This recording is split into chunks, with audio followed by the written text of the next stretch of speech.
Who are you? Who are you? How do you identify yourself? I mean, what is your essence? What do you live for? How do you exist? What do you stand for? These and many more are questions that you need to ask yourself to truly understand who you are. And that is the first step and the first direction towards self awareness. How do you impact others? Does your ideas about yourself actually align with your reality?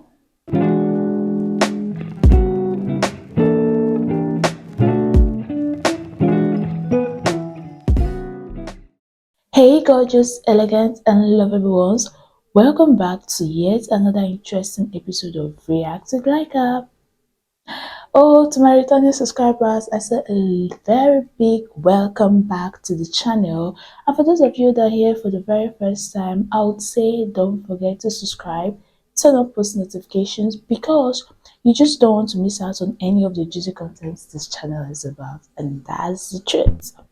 Now, to the topic of discourse today, I want us to really pay close attention to this because this is something most of us are not even aware of.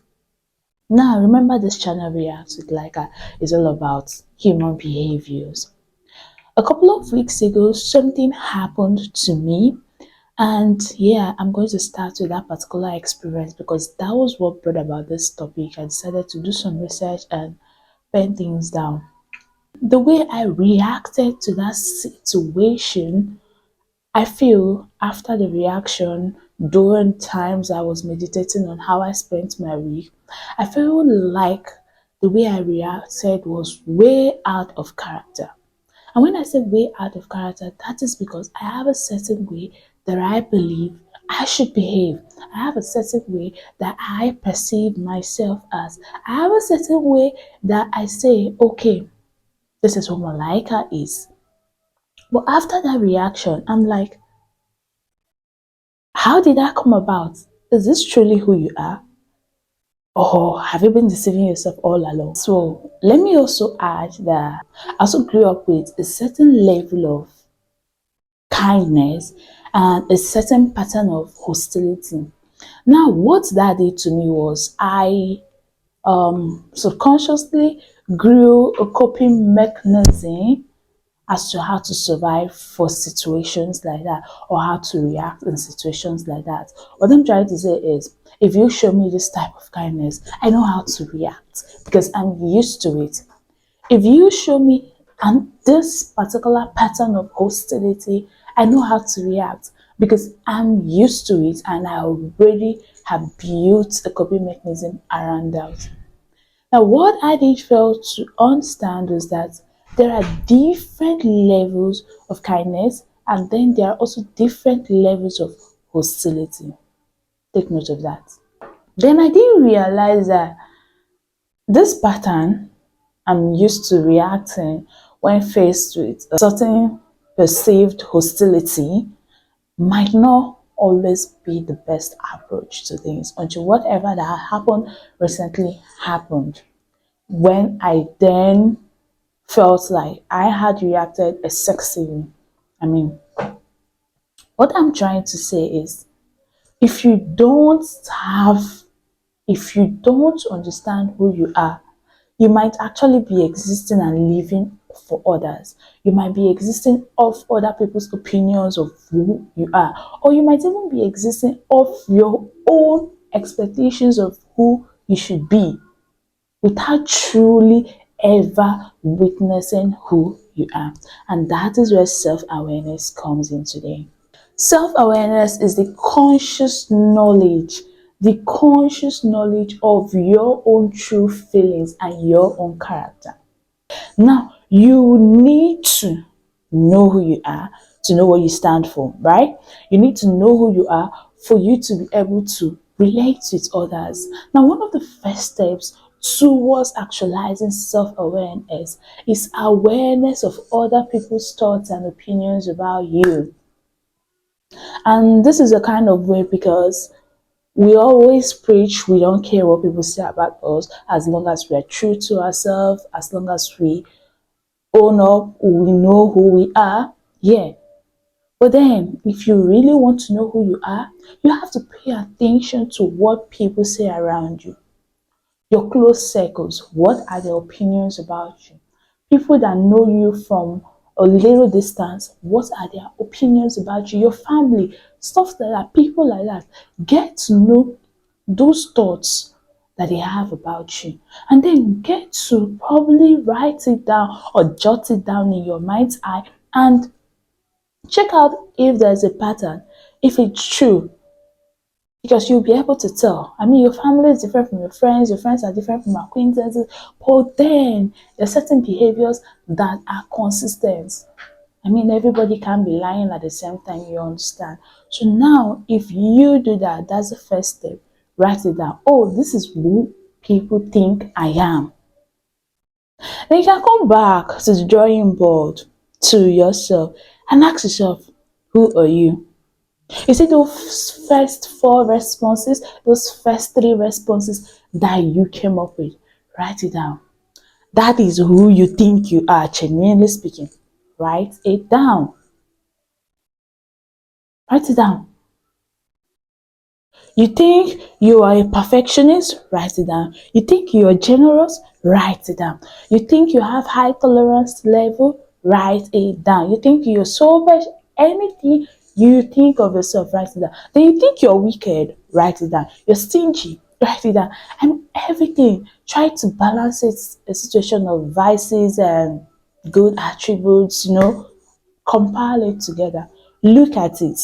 This list you have, does it align with what that particular list you already made out of what people think you are, who people think you are? And that you've picked out the relevant attributes that are associated with you and what your brain also gives you. It's about time for you to find out who you truly are. You have to do that. And one of the ways I advise that you do that is learn how to spend time alone. God, I can't overemphasize the importance of lone times. I mean, don't disassociate yourself with people, but learn how to create lone times for yourself. You can even start with little bits of having a meditation before you sleep. Ask yourself how you spent your day or how you spent the last week. What were your reactions towards other people that you're thinking about right now? You're like, why did I do that? What are those reactions you gave to other people that you said to yourself, oh, I'm proud of? That is who you've always think you are, and that is what you are displaying. It's two things: to have a certain amount of internal standards, to have a certain level of internal standards towards yourself. And it's another thing to live quite the opposite of those internal standards. Because your reality, what you're executing, what you are living is who you are. Whether we like to face the truth or not, what you are living is who you truly are. Make efforts to finding yourself. So if you also can remember situations where you have acted out of character, out of what you think you are, you might look for a certain way to, face those situations squarely again. Are you the kind of person that you know that when you're having conversation with people, you don't always want it to go south. You want it to be resolved peacefully. But you see yourself when you're having conversations with people, it turns confrontational. It escalates beyond control, almost leading to violence.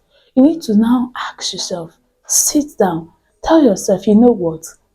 This is what happened, this is what went bad, this is what this person was saying while this conversation was going south. Maybe you should take some steps backward to retrace. Maybe you should, change that pattern. And when you decide to change that pattern, don't run away from your fears. Next time that there is a situation that you need to have a conversation about, have seize the opportunity, express yourself, Test your own abilities. Like, you need to understand if you have really passed that test, if you are really who you want to be, or if you are still a shadow of who you've been for a while now. Another thing as to figuring out your own self is you need to learn how to declutter other people's opinion. You need to learn how to sieve it off. There are certain opinions you don't even need to hear. There are certain people you don't even need to be buying their ideas. I mean, there are certain level, no mentality. There are people are different. You don't embrace everybody in your circle, so they don't influence you in a certain way. But when it is unavoidable, make it a duty to declutter. Sieve it off. Sieve off all the irrelevant informations, behaviors, characters that your mind, your eyes, your senses have captured. Learn how to do that.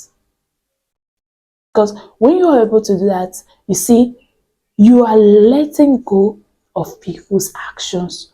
You are letting go of people's behavior that you've been seeing, that you're so used to, that it almost reflects in your own behavior. And that is not who you want to be for yourself. Learn how to spend time alone, quality time alone, and also learn how to declutter. Because if you're able to do these two, once you're able to do these two, I mean, you will know who you are. I don't know, guys, I think this is the end of this video. If there are other thoughts you have as towards actualizing self-awareness, let me know, and I will see you in my very next video. But up until then, don't forget to leave a comment in the comment section and subscribe if you have not. It's a girl like